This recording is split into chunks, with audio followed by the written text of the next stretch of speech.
Hi guys, how's it going? My name is Carlos and this is my quick guide to prettify your Marple workspace. So I'm gonna jump onto a Marple instance. This is basically after you're done with your tutorials and your initial examples and everything. This is what zero looks like. It's an open data set, but really nothing's been dragged in. So we're gonna start playing from here, and I'm gonna take you through a couple of tabs which I've renamed just by pressing this button, and I'm just gonna show you sort of how I think Marple is, at its prettiest. So as I'm a young adult, I need things to be on dark mode, so I'm going to go ahead and toggle dark mode. And yeah, we're going to load a couple of signals. So here we go. As you can see, this is now quite busy. There is really no need to come here and create another time series plot. Really, you can load a lot of signals in Marple, and then by using a tool called linking the signals, you can grab a couple. So I'm going to grab throttle and then pressing shift, just like you would on a file explorer if you want to grab a couple of files. I'm also going to grab break. Then I'm going to come here and I'm going to press link signal limits. And then once they're linked, I'm going to play with the min and max of the y-axis. So for example, you've got this couple of buttons here to see and sort of move them a little bit. You can also just sort of type whatever you want. So I think this is bit too much. I'm gonna go with like a 5, maybe even a 6. There we go, perfect. And then sort of the same gear, the same game on this side. So yeah, I guess 1.5 looks good. I'm gonna step out, and then it's just a matter of doing exactly the same as you were doing, but for all of these ones. So the wheel speeds and then the G-forces. Just as a friendly reminder, you can also search for signals and then just quickly insert them. You don't have to be sort of going up and down the list and everything. Okay, so we're gonna go ahead and bunch these up into sort of different categories on the top, at the bottom, and it would look something hopefully like this. Now this already looks so much better, and yeah, that's so much easier to see.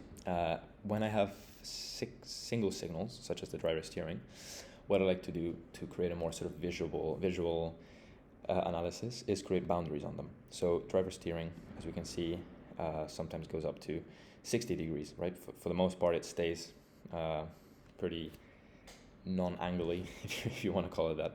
So what I'm going to go ahead and do is I'm going to create a signal.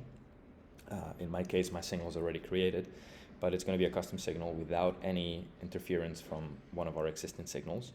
And then the mathematical notation is just going to be 0.45 or minus 0.45 for left or right.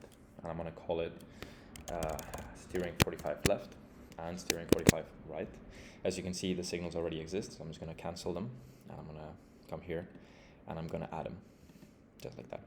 Okay, so for me, because I've already been toying with this example, Marple has remembered, even though that the signals were not here, it has remembered that the color I wanted for both was green. If your color is not the same, you can come here and change it. And then this is really, really cool. You're going to come here and you're going to press the style. And then instead of a normal line, you can press dotted or a dashed line. Then we're going to do our signal bunching as we did before, and it will look something like this. There we go. So you can see why dashed works so well for things like boundaries or neutral positions, because it sort of differentiates itself super well from the actual signals. Now, one last thing that you can do is add plots, right? Marple supports a variety of plots. And so if you want to add 1 or 2 to your example, that's fair enough. But as soon as you start adding a few more, it really does start getting busy. So my last trick is going to be to unlock the grid, and you're going to get this red frame. And then from here, you can sort of move things or sort of click and drag. It still works just like Marple. It's not going to affect performance, but it's really nice to be able to sort of shape your own environment, right? So I'm going to show you how this looks. I'm going to press Command P, and that collapses this collapses this sidebar here, just so you get more space. And this is sort of my ideal layout, right? So sort of a big centerpiece information, and then 2, even 3 plots if you want, if you don't want to be moving up and down the tabs. Anyways, that's a few tips that I use to make Marple screenshot worthy. And yeah, I hope that was helpful. Thank you very much.